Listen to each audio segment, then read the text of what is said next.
Story starts with a small town with few houses, and on the walls there are few hoardings and posters which say stop vampire massacres. Government for vampire countermeasures. Seems like there's some vampire stuff going on in the town. Around a corner, three gangster-looking men ask a kid, "Yo kid, where's the priest?" To which the kid replies shockingly, "You're gangsters, right? Leave us alone," kids say. Looks like these men were searching for the priest. One of the men then grabs a kid from her hair and says that they were here because their construction has been delayed because of the people in the town. And says, "We won't go easy on you just because you're orphans. Call the priest now." Suddenly a woman with a mask on her face enters the scene and tries to throw a hot water bucket in their face. But the gangster-looking men grab her and ask her, "What the hell are you trying to do, miss?" And tries to remove her mask, asking, "Let's see who's behind this mask." Trying to break through his hand, the masked woman says, "What do you expect us to do after leaving our own house?" The woman looks young by her physique. When all this was going on, kids were shouting, "Leave our Nuna alone." But then arrives a man. Young, strong-looking man with red hair, cigarettes in his hand and phone on the other. Something was different about this man from his appearance. Sound comes from behind the man, says, "Excuse me, I was hoping I could get some directions." Gangster-looking men turn around and take a glance at the man, asking,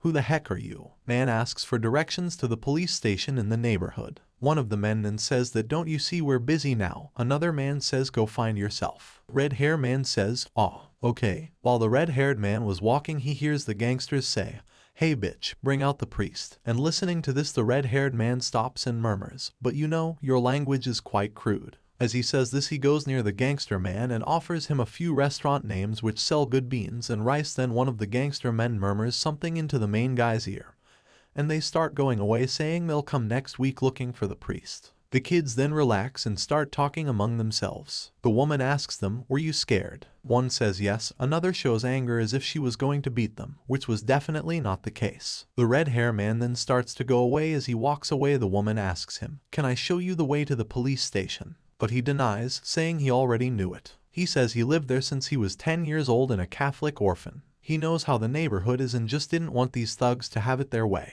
As he disappears from eyesight, the woman takes off her mask. Beautiful, young woman with bright eyes was standing there. Backstory: she lives with her cousins. These two kids who were in trouble seems like were her cousins. They always used to ask her or force her to not stay at home every single time and go out and make some friends. They used to prepare a board and write down things to do to make good friends, like join clubs and go to spend time on campus. Looks like she was struggling in making friends, maybe because she was introvert or shy. Scene change. People gathered around, police siren ringing, cars going and coming, crowd murmuring among themselves, people panicking. There was a dead body lying down there. One said it was a vampire, another says she was bitten by a vampire. Police trying to move people and not make the things difficult for police. Ambulance siren going and coming. The side stops the bus in which Nuna was sitting. People inside bus also started talking about the situation, thinking and worrying about how they're gonna live in such a tremendous situation. On a smart TV inside the bus, the news anchor started questioning, like, from where these vampires come from. Are they genetic evolution, where they already existed but was hidden from public?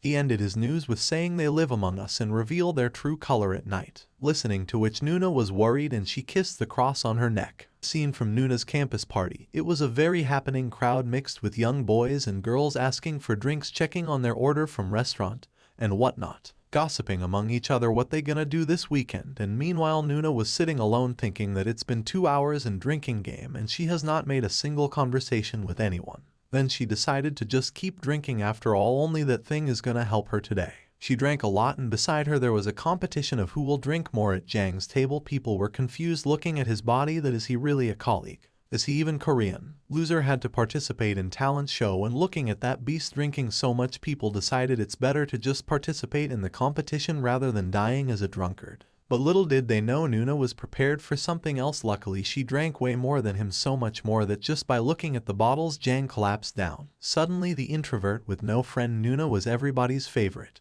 People started gathering around her. One said, "Hey, your name is Hayan, right?" She agreed. So the masked girl Nuna's real name was Hayan. People started exchanging numbers with her. After all, she saved everyone from the competition. They started chit-chatting about college and their assumptions about Hayan. Suddenly siren ran and everybody started worrying to go home because on news it was announced to not stay outside their house after the siren, as the siren was the warning for the citizens. The happening party turned worrisome and everybody started moving to their home. Everybody was worried. Come on. Vampires roaming around in the town was a worrisome situation. While Heian was walking, a voice came from behind asking Heian, let me take you home. A guy from Heian's college, handsome and tall. Heian was nervous because it was her first time someone's asking her to drop home, and that too Sunbeam. As per Heian's friends, he was bit popular in the college, and Heian was confused why was he being so nice to her. They started moving forward and talking with each other about the danger, while Sunbeam acted tough that what is so serious about this, and laughed off. People were running towards their home in order to reach home safely while this situation going on in the town. Heian and Sunbeam were having conversations about their places whom they live with. People running around asking the bus driver to wait as it was the last bus. Heian advised Nim to go home as this was very late. Suddenly they hear a sound from a distance. Two men were fighting. One was on the ground and the other one was just standing tall. Clearly he was at an advantage. He was asking for his borrowed money. Suddenly Heian realized that he was the thug from that day, the gangster who came looking for the priest. That gangster man held that guy and swing his hand saying, I'll kill you today. Heian and Nim were looking from a distance, worried about the poor man. But then the situation changed. Heian and Nim's face were changed because the man who was lying down stabbed that gangster's stomach with his bare hands. What happened just now? They couldn't believe what they saw just now. The poor man turned out to be a vampire. He slowly moved closer to gangster's ear and asked him, smiling, didn't I tell you to go away? Heian was scared, but more than her, Nim was scared, so scared that he ran away in the opposite direction, crying like a 4-year-old baby, mommy, mommy. To this Heian asked him, didn't you say this wasn't a big deal? But he ran so fast that he disappeared in a moment. The vampire started moving towards Heian. Heian was terrified, but she was trying to calm her down and started looking for something in her bag which father gave her. The vampire asked, what are you looking for? A cross? Garlic? Those things are useless against us. But Heian was still searching for something. She gave up after a while, regretting how could she miss that at home. She shouted for help here and there, but what was left was Heian, vampire, and a wall behind Heian with nowhere to run. She started crying, asking for mercy. She started begging the vampire to not to do this. Vampire, on the other hand, seemed very calm and slowly moving towards Heian, making conversations like, don't worry, we were all once human like you. And saying this, he punched a wall beside him and the wall was broken into pieces, dust all over. Looking at his red shiny eyes and long teeth, Heian was terrified. He called his power a blessing and he wanted to give this blessing to Heian as well. He moved to attack Heian with his teeth. She shouted. He grabbed her hair and as he was moving forward, something strange happened. A hand pierced through the vampire's head. A strange feeling was spread in the atmosphere. Not again. I told you to stay away, said Heian. Long teeth and red eyes, but this time it was no one else but Heian. I was born vampire, said Heian, standing with blood in her hand after she killed the vampire. Night fell on the town, the moon casting a silver glow amidst swirling mist. Suddenly, a swoosh cut through the air. It was none other than Heian rushing towards her home. She landed in front of her door and settled herself. As she entered her room, she started searching for something. Inside a cloth basket was a crown-like object made of thorns. She wore it on her head and relaxed for a bit, thinking how clumsy she is. It looks like this crown of thorns makes her come back to her normal senses. While she was returning to her senses, she was thinking about how tough it is to live among humans and hide her appearance. Next day, Professor Park Dongju placed a can of energy drink on Heian's desk while she was studying. He praised her for her dedication towards her studies with a smile on his face and a jolly nature. Then, he turned around and walked to other students who seemed to have a doubt about a topic. Heian's friend told her that he's a new professor who just graduated from our major. Everybody seemed to like this professor as he worked his way up to this place, being raised by a single mom and working 3 different jobs. Everybody thought of him as an inspiration. Also, he was going to be a dad next month. After class, when Heian and her friends were walking around the campus, students started asking Heian about her situation after bumping into a vampire. They criticized the person who left her and ran away, calling him a bastard. Heian tried to ignore the topic, saying it's all fine as she was also able to run off the situation and save herself. Her friends started talking about the situation again as this vampire thing was the hottest topic in town. They were calculating that for every 10,000 people, there's 1 vampire. The friend who said this was shocked at her own statement. As what happened last night, this conversation was definitely uncomfortable for Heian.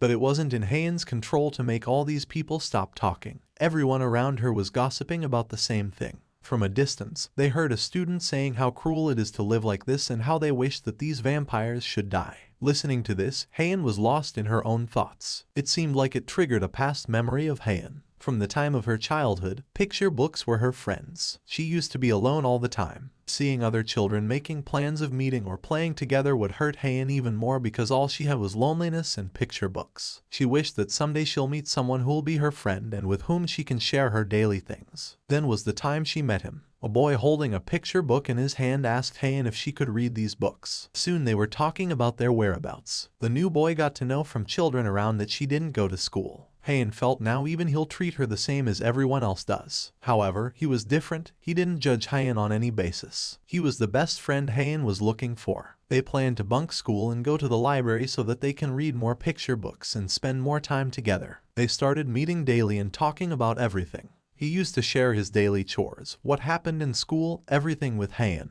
And Haein used to listen carefully as she found the friend she was longing for. She used to forget about her being a vampire. She was happy after a long time. Time passed, but then fate decided something else for Haein. One day, her friend was beaten up by some thugs outside of school. The boy's name was Appa. Haein badly wanted to help Appa. Once when Appa was surrounded by those brats again and they were trying to hit him, suddenly Haein came from nowhere and punched a wall so hard that it broke into pieces. Everyone was scared, but Appa was scared the most. He couldn't believe what he just saw. Haein looked at Appa with a smile and asked him if he was fine. But the look on Appa's face said something else. He was terrified by Haein's teeth and her monstrous power. He forgot all the things they had in the past and started begging for his life. Haein was stuck in her thoughts. She saw her dream life crashing down in front of her eyes. Haein, said her friends while she was lost in the past. She came back to the present and smiled at everyone. Suddenly, she got hit by a guy while walking.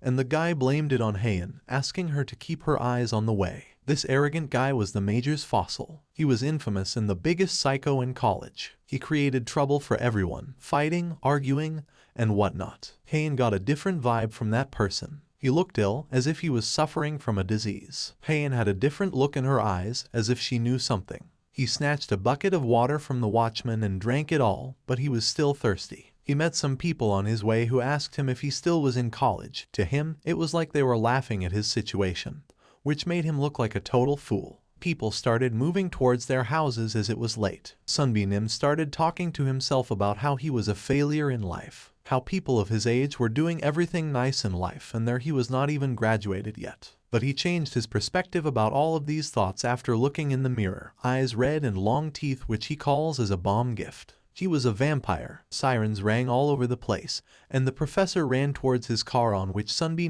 was looking at. As they were in the same class, Nimble got a bit jealous of how he already made something of himself and he was rich, a professor in the college, driving a nice car, and whatnot. The professor greeted him in a hurry as he was already late to reach home. He didn't want to get caught by a vampire. Little did he know. While Sunbi was thinking about how everyone was ahead of him and was sure that he bribed his way up, he heard a honk from the professor's car. The professor politely asked him to leave the way, but the arrogance and jealousy inside him made him hear demeaning words like, "Will you go hide in the corner? We don't want to see your pathetic ass." Again, the words of people in his mind started revolving. It was a mess in his mind. Bam! He turned the car upside down. He was ready to kill the professor. He was happy with all the power he has now. He was happy with this new life. He killed the professor. The students next day in the college got to know that the professor was killed and Sunbi killed him. It was surprising for them to believe that someone could kill a person like a professor. Sunbi was all over the news. A message came on everybody's mobile phone that a meeting would be conducted in the building.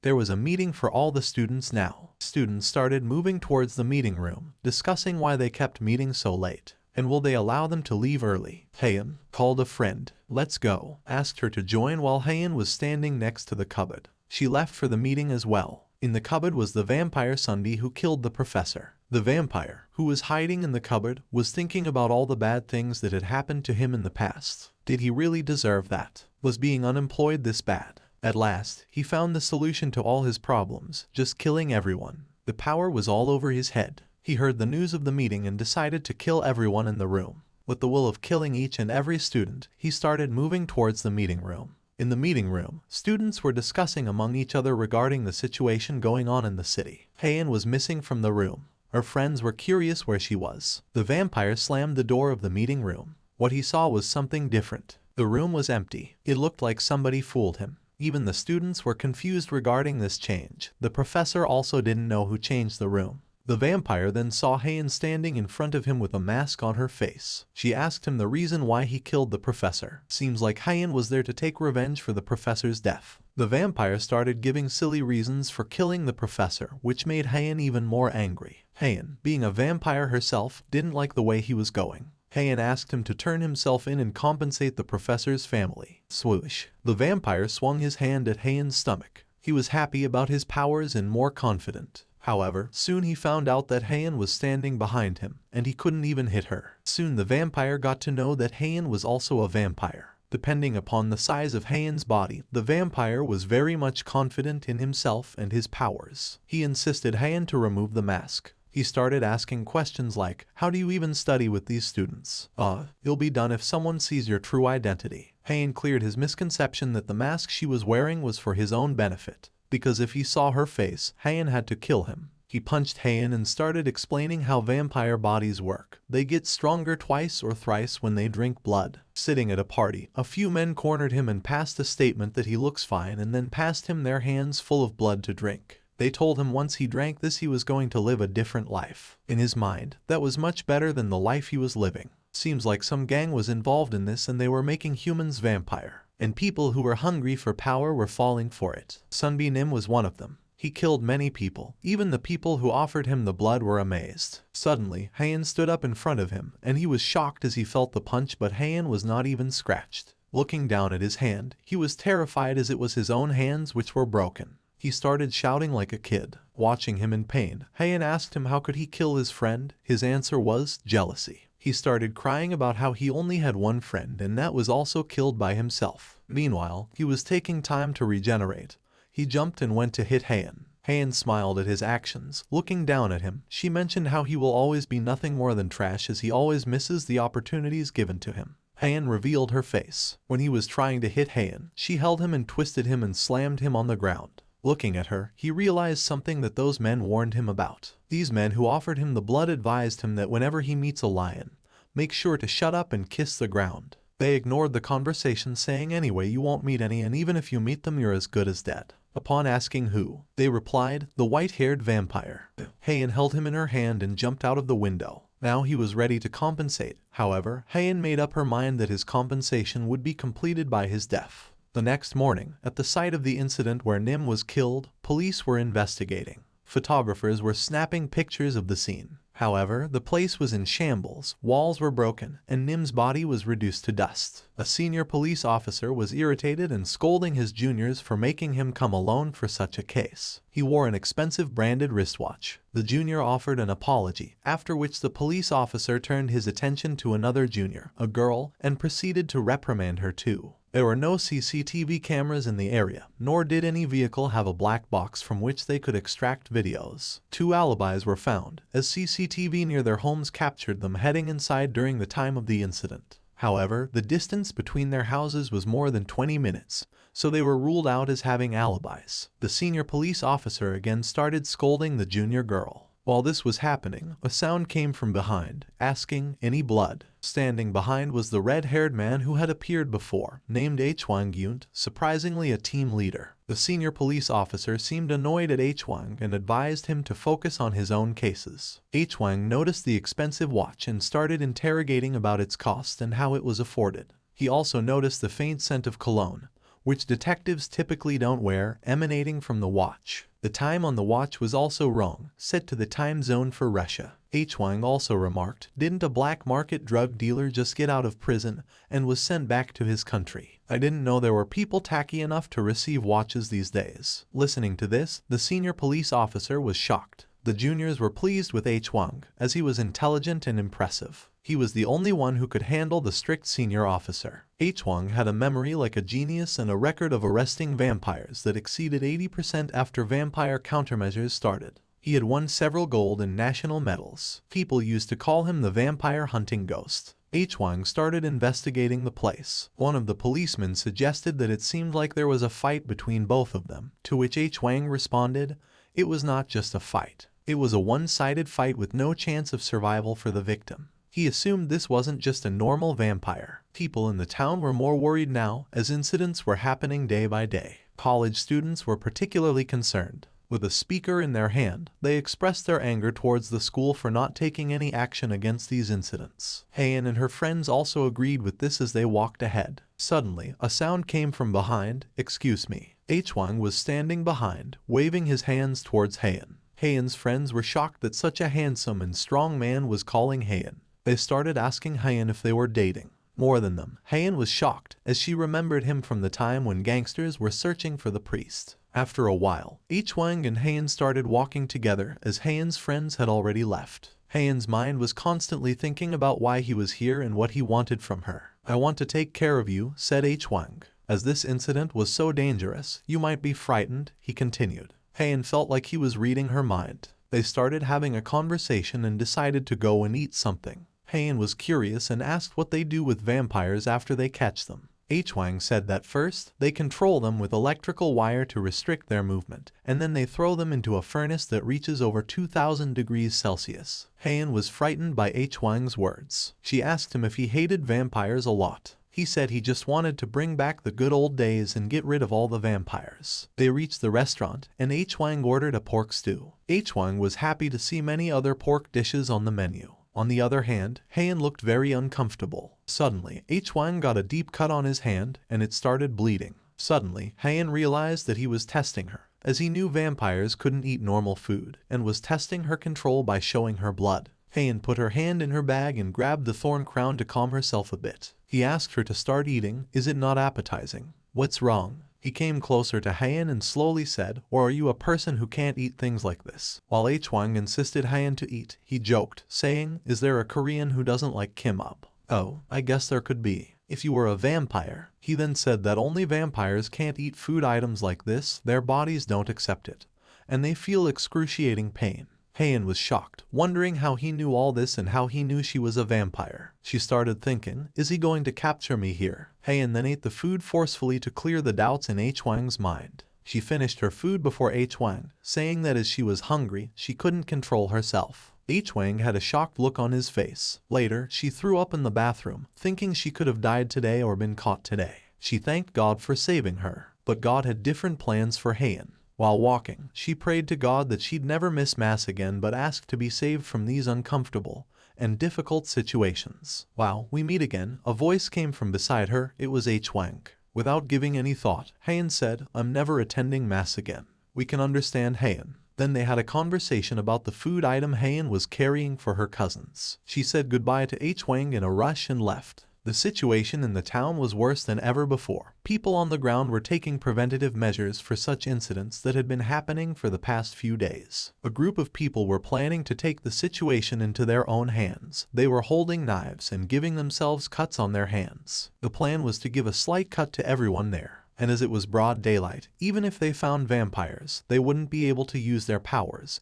and they would hand them over to the police. Haein was confused and scared. Suddenly, a hand grabbed Haein's hand and took her away. It was Hwang, who was helping her to get away from there. Haein was confused about what Hwang was planning to do. A group of people stood in front of them as they were trying to leave the place and said, "We want to check Haein just for safety measures." Haein softly denied, saying, "Does everyone have to do this?" They became more suspicious and started forcing Haein to get a cut on her hand so they could check it. A man tried to come forward. However, Hwang held his hand and confronted him, rolled up Haein's sleeve, and showed her hand. Surprisingly, there was a band-aid applied to her hand. And Hwang confirmed, "See, we already did the process." But the people were not satisfied with that. A man standing there said he needed to confirm with his bare eyes. He tried to grab Haein's hand but was again saved by Hwang. He held the man's hand and told him, "This is not a hospital, neither are you a doctor." He also showed his ID card, which indicated he was a policeman himself, which humbled the group, and they let them go. At night, when all this was over, Haein was looking at her phone with a message from Hwang, which said, "Contact me if you're in trouble." Haein's cousin asked Haein whether she was texting her boyfriend, to which Haein denied and told them to sleep as it was late already. Haein started thinking about Hwang and why he saved her and what his intentions were. To Haein, Hwang doesn't seem like a bad person. On the other hand, Hwang was standing on his terrace, looking at his phone, saying to himself, "Who would have thought I'd meet you like this, purple blood vampire?" Outside Haein's house, the gangsters came again in search of the priest. The other guy advised the bald man to let's go and just leave the priest, to which the bald man replied, "Aren't you a real gangster?" No turning back. While these two were discussing among each other, a voice came from behind, looking for me. While turning back, the gangster said angrily, asking where the fuck you were hiding. Meanwhile, the priest, on the other hand, didn't quite look like a normal priest. Wearing a black suit and a wooden plank in his hand and scars on his face, the priest looked even more gangsta than the two who came looking for him. The gangster men started their ask to sign on the paper as they also said for how long they were waiting for his signature. The priest hit the plank in his hand on the ground and broke it in half, and asked them to settle this somewhere quiet while extinguishing the cigarette on his tongue. Both the gangsters then left the place acting tough, but honestly, they were scared for sure. The other man asked the bald guy, "What's up with the priest?" He said he's not some ordinary priest. He leaves a trail of dead bodies behind him. Inside the house, Hayan was praying to the Lord, and her cousins were confused at her constant praying. Entered the priest, the father. "Welcome home, Father Michael," said Hayan, saluting father. Father was confused at Hayan's behavior and asked the reason for such an awkward greeting. Hayan said nothing as she was just happy to see father after so long. She asked father how his training was. He was a priest of their Catholic church, though he doesn't look like one. He was like a parent to Hayan. Because of him she was able to attend school and college. It seems he knows about Hayan's reality and would be very angry if he knew that Hayan was outside with her vampire side. Two women came to their house and gave the priest a jar of Japanese apricot wine. He thanked them and was looking at the jar. Hayan thought she was safe now as father knows nothing about the recent activities. But father told Hayan that we need to talk. Hayan knew what was coming. "It was you, right?" Father asked Hayan about the recent incidents in the town. He started lecturing Hayan about how she could have been caught that day and what about your cousins. Hayan replied that she didn't have any other choice but to do so. Father used to trust Hayan, but he couldn't let pass this thing so Walla and told her that she won't be going to school anymore. Hayan got angry at this decision of him and said how can he do this, as she struggled a lot to be here. To which father replied, "You don't understand the situation. No matter how hard you train a beast for people, you'll always be a monster." Hayan realized it and started thinking about people's words, how they want these vampires to die and how they've created a whole mess for so many years now. Hayan doesn't have any memory of her before she was of 10 years. She realized at a moment that father was right. No matter how hard she tries, she'll always be a monster in people's minds. She just wanted to be human again. Outside a club, there were standing people who seemed like vampires. They were talking among themselves about how idiot Nim was, which resulted in his death. The man saying this advised another that there's nothing much to learn, just one thing. Lions get full obedience. Upon asking what were lions, he said lions are a group of 6 leaders who control all the vampires of this city. They're different and have overwhelming power. A man tries to enter the club, but they stop him at the entrance on asking what he wants. He says he wants to see a lion. They were shocked at his response. The men standing at the gate tried to send him away or else it wouldn't result good for him. But he punched both of them and entered the building. Another guy goes inside and asks a man standing at a distance, "What should we do now, Lucine?" The man with golden teeth said send him in with a smile on his face. In a club where loud music played and disco lights flashed from left to right, a few men noticed something in front. 2 vampires fell from the glass wall and landed on the DJ, terrifying the crowd, who started screaming and running towards the exit. The man who sought to meet the lion stood before the vampire, calling out for him amidst the chaos. Clapping sounds came from a distance. "Excellent," said the man with golden teeth as he walked towards the other man. Dressed in a unique red suit, he asked how he could assist. The man who defeated the vampire mocked the golden-toothed vampire, likening him to a clown. The man with golden teeth praised him, acknowledging him as the first to speak to him in such a manner. He warned the man that although he might possess power, it would be wasted if he only lived for 5 years. He then offered him a way to extend his lifespan by becoming a lion. It dawned on the man that he recognized him. He was the famous UFC champ Kukuk. He offered Kukuk a job, but Kukuk, taller and more muscular than the man with golden teeth, declined, expressing zero interest in working under someone he considered a punk. The man with golden teeth warned Kukuk to watch his mouth, reminding him that as a recent vampire, he shouldn't be greedy about his powers. Kukuk countered, stating he would spare his life only if he handed over his position. Mocked by the golden-toothed man, Kukuk became enraged and punched him. He relentlessly attacked, vowing to improve his life by becoming a lion and ruling the world. Meanwhile, the golden-toothed vampire defended against Kukuk's punches effortlessly. Finally, with a mere strike of his finger to Kukuk's forehead, Kukuk was shocked and flew several feet away, dying instantly. The golden-toothed vampire appeared immensely powerful, effortlessly defeating a formidable opponent with a single touch. He ordered his men to dispose of Kyukuk's body. Lusai, the golden-toothed vampire, fretted over the bar expenses due to the damages. He regretted his excitement, expecting more from Kyukuk, who turned out to be nothing special. A man rushed to Lusai, whispering something in his ear that excited him. It seemed they had discovered the location of the pureblood and began planning to meet them. In the rain, a group struggled to save a kitten from drowning under a steel cover. Someone noticed money falling nearby, diverting their attention, while Heian used her power to open the steel cover alone. A man observed her, astonished by her strength. Heian received an award for saving the kitten, gaining newspaper attention. Heian's father was furious at her actions, warning her countless times about getting involved in incidents revealing her abilities. Half-bloods, like Heian, sought one thing, pureblood vampire blood to extend their lifespans. Shocked by her father's knowledge, Heian saw a book titled Blood Monsters on his desk, feeling like a monster herself. She fled the room, feeling her father viewed her differently. Meanwhile, as father met people at church, two women discussed his past, noting his lack of smiles in 10 years and the scars covering his body, deeming him dangerous. As Lusai Nim approached father, their conversation continued. Father was shocked upon seeing Lusai Nim.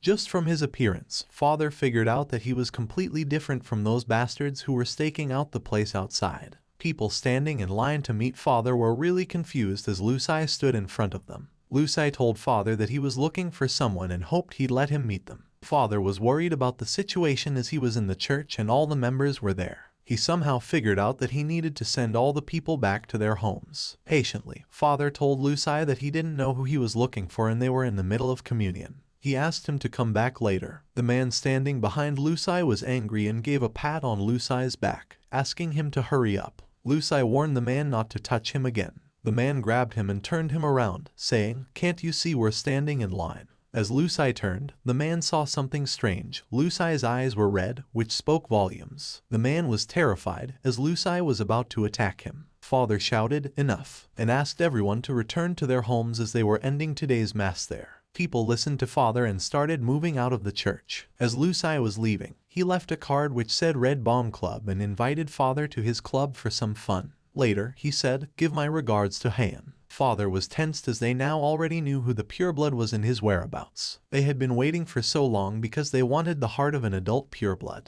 While thinking back on his thoughts when he was dispatched abroad, he befriended a kid, and they started sharing things using few words. The kid was very optimistic even in tough situations. But this friendship wasn't for long. There came a day that changed father's whole life. There was news that terrorists were transporting explosives and were ordered to shoot anyone they found suspicious. There, standing with a bag full of stuff, was the little kid who was father's friend. Father was in deep shock. Tears were in the little kid's eyes. Soldiers asked him to put his hands up, and father told the kid to do as they said. 2 bullets and they killed the kid. Soon, they found out that his parents used him as bait and they were carrying explosives. Meanwhile, in his bag, there were just plastic boxes. No one could have imagined what was going on in father's mind. He was so guilty and felt so helpless that he couldn't even save his little friend. He lost his smile that day. He thought serving God would help him change the situation, but nothing helped. He carried the pain and regret in his heart forever. While he was in his room, news running in the background stated about vampires in the town.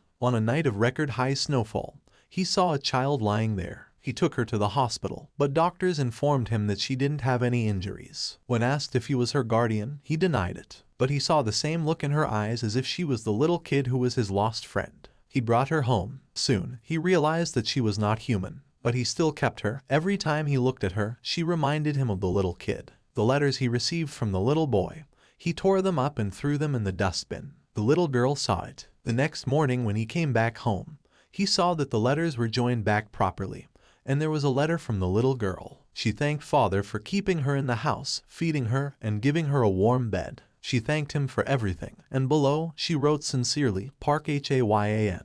The little girl was Heian, but she turned herself in and reached the police station. A policewoman asked Heian, "What's up, kid?" Heian fumbled a bit and said she was a vampire. Initially, the policewoman didn't believe Heian, thinking she was just messing around. Heian insisted she wasn't lying and tried her best to convince them she was a vampire. The policewoman told Heian to shut up and asked about her parents. Left with no choice, Heian decided to show them she was a vampire. She brought her nails out and was just about to tell them to have a good look, but then her father stopped her by grabbing her hand. The father handled the situation very well by laughing it off and apologizing to the policewoman, saying she was bored at home. Back to the present, as Lusai showed up, the father had an idea that now they won't stop soon and will try to reach out for Heian. The father opened the cupboard, filled a bag, and moved out of the house. He took a sneak peek outside, and when he saw no one, he started running outside. A few vampires standing in front of the father stopped him and asked him where he was heading. 4 young vampires were standing in front of the father. Though they were all young, their presence could intimidate even an adult. The father told them to go away for today as only children were there in the house. Suddenly, 2 of the vampires ran quickly towards the house, though Lusai only ordered them to stand by.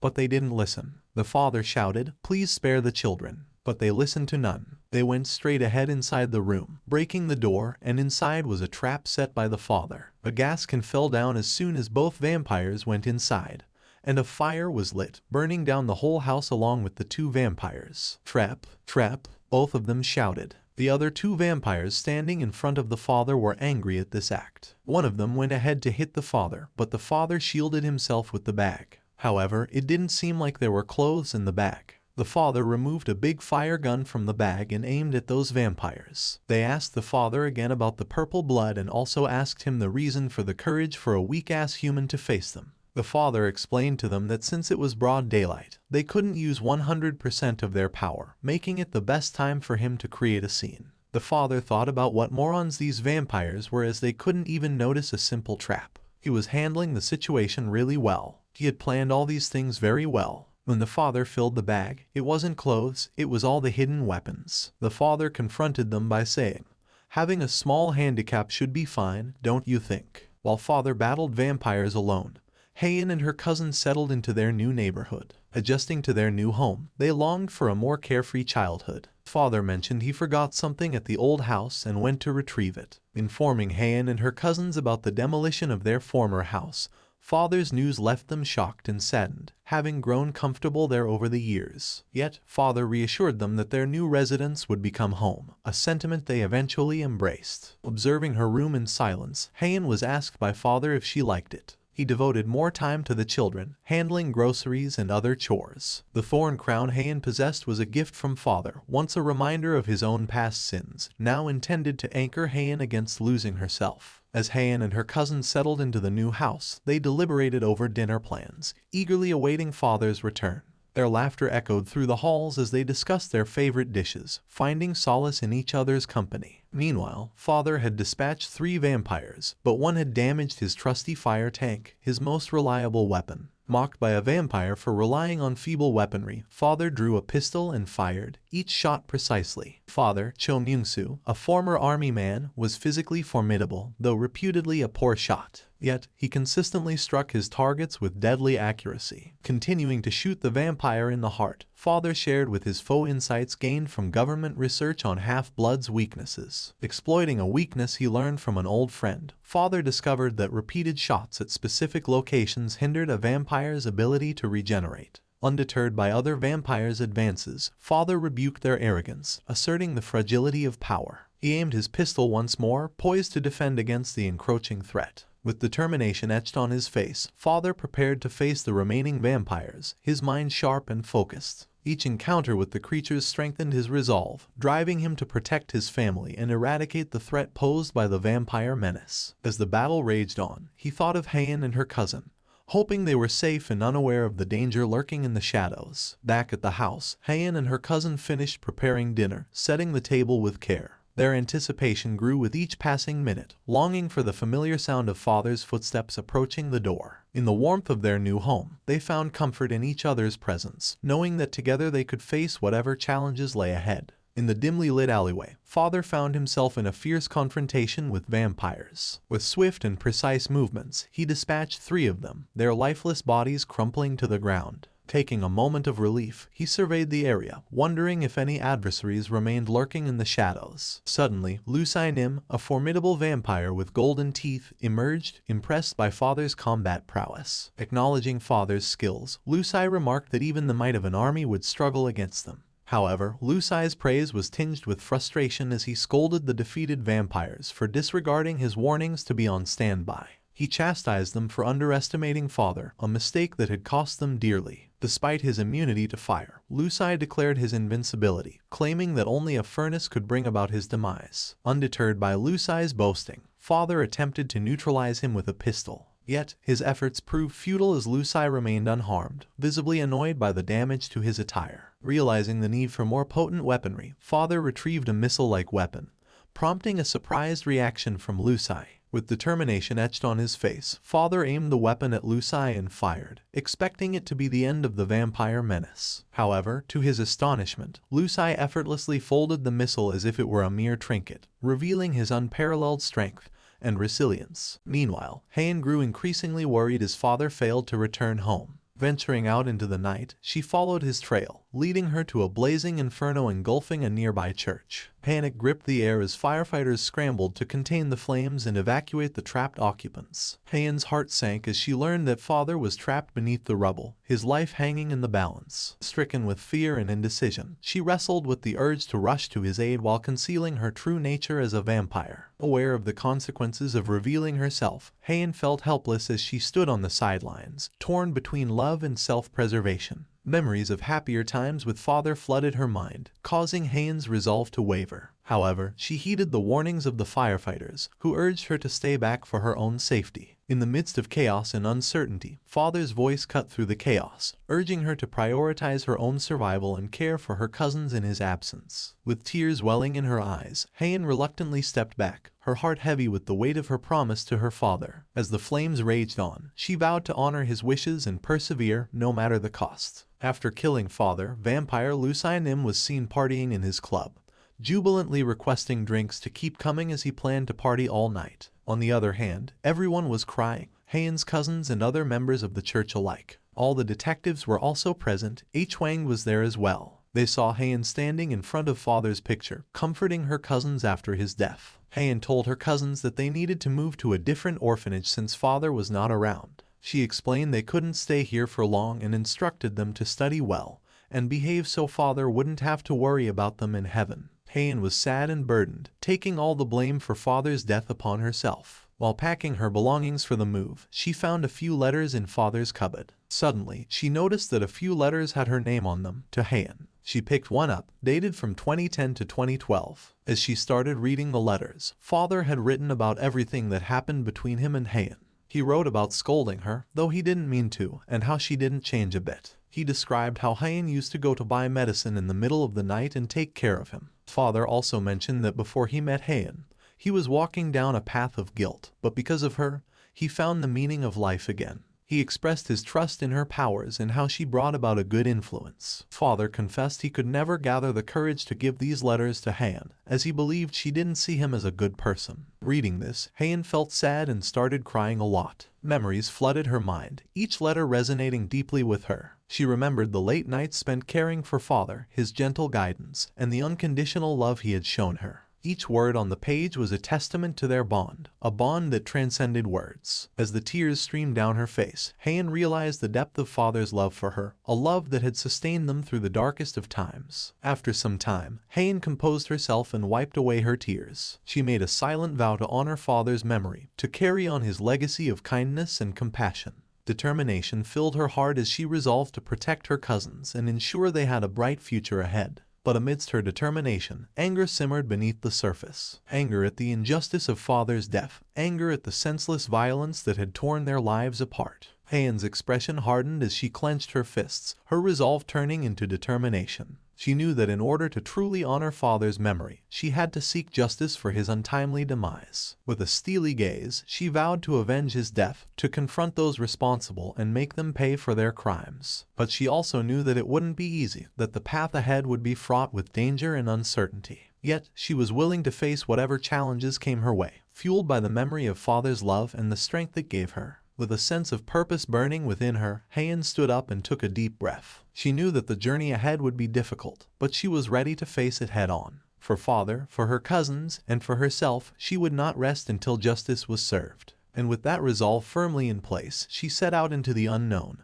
determined to bring closure to the chapter of their lives that had been marked by tragedy and loss. In the dimly illuminated confines of the investigation department office, Wang and his colleague found themselves deeply engrossed in a fervent discussion regarding the recent surge in vampire-related incidents following the untimely demise of the father. With a thoughtful demeanor, Wang cautioned against hastily casting judgment on all vampires, suggesting that some might have unwillingly found themselves thrust into their newfound existence. He stressed the paramount importance of delving into the root cause of the escalating crisis, advocating for a more nuanced approach to dispensing justice that took into account the complexities of individual circumstances. Drawing the attention of his colleague to a photograph prominently displayed on the notice board, Wang meticulously recounted a litany of heinous acts attributed to the sole heir of the influential Jahan group, the very individual responsible for the tragic loss of their leader. As his colleague pieced together the identity of the malefactor, an unmistakable sense of apprehension washed over the room,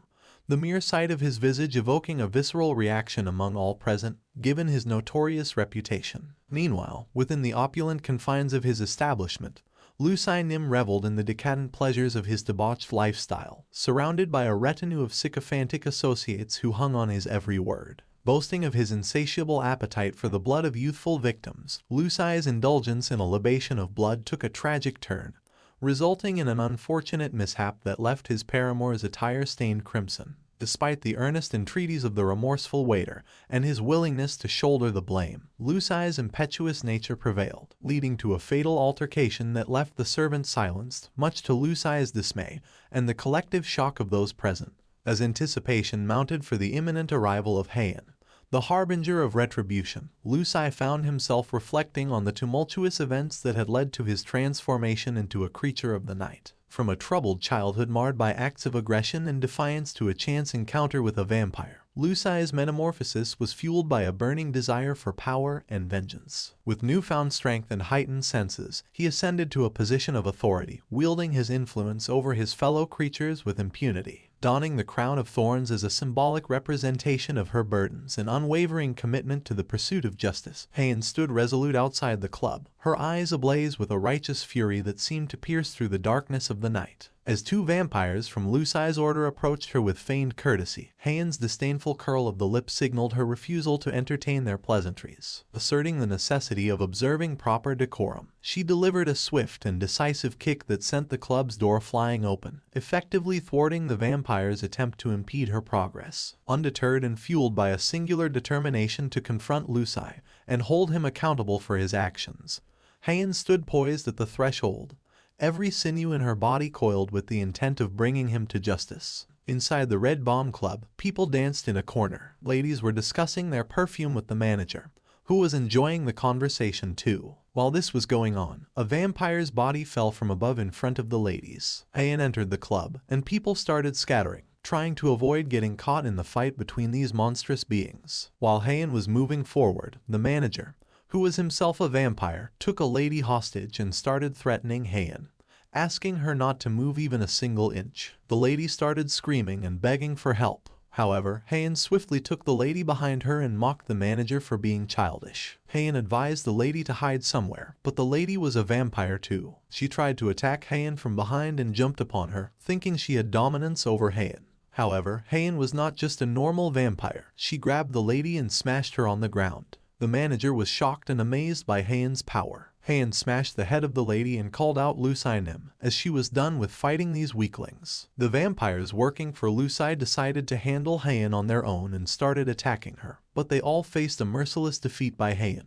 Hayan almost killed everyone in the club. The club was a proper mess, with broken glass and chairs thrown left and right. Even after fighting so many people, Hayan didn't even get a single injury on her body. She was frustrated with all these vampires, as she only wanted to kill the person responsible for her father's death. Finally, Lu Nim arrived, the man who killed her father. Hayan asked him if he was the one responsible for her father's killing. He avoided the question and offered her a bottle of blood. Upon asking again and again, Lusai answered her with a smile on his face that he had no other option, as he didn't receive good hospitality from her father. The vampires gathered again and decided to try their luck. However, Heian was in no mood to play with the weaklings. A vampire came to assault her, but Heian removed his abdomen from his body, freaking out the other vampires. Heian said her father was an unrelated person.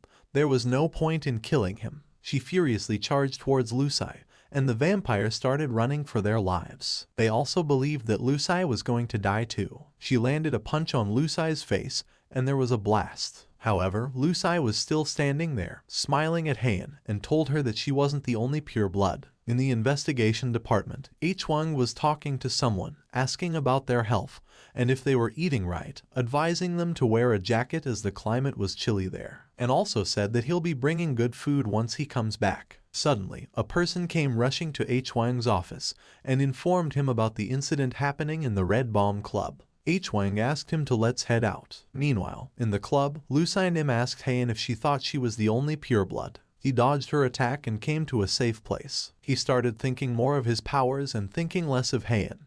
He started thinking that Heian was just another vampire, or he was the strongest among them. The vampire standing there started thinking to himself that Lusai Nim was more powerful than he thought. He realized that was the power of God which he received. The Dark Age where vampires made an appearance and they separated the country into 7 territories and placed each vampire to rule them and called them lions. After the 6th seeding, he went off into War Zone territory. It was a long battle and full of blood, but it ended quickly when this man appeared. Lusai finished the battle in 2 days, due to which he received a gift from God which was the blood of a pureblood. The pureblood had extraordinary genes of a higher being caused one to be reborn as a superior existence. Thus a vampire drinking pureblood will grow strong extraordinarily. While Lusai was being confident about his powers, he got a punch from Heian, but this time it broke one of his side teeth. Lusai was amazed by her power. He couldn't imagine himself getting beaten by a vampire. Heian went for another strike, however, he disappeared from there and he switched off the light and started the music. Lusai thought even though she is a pureblood she couldn't concentrate in such a situation.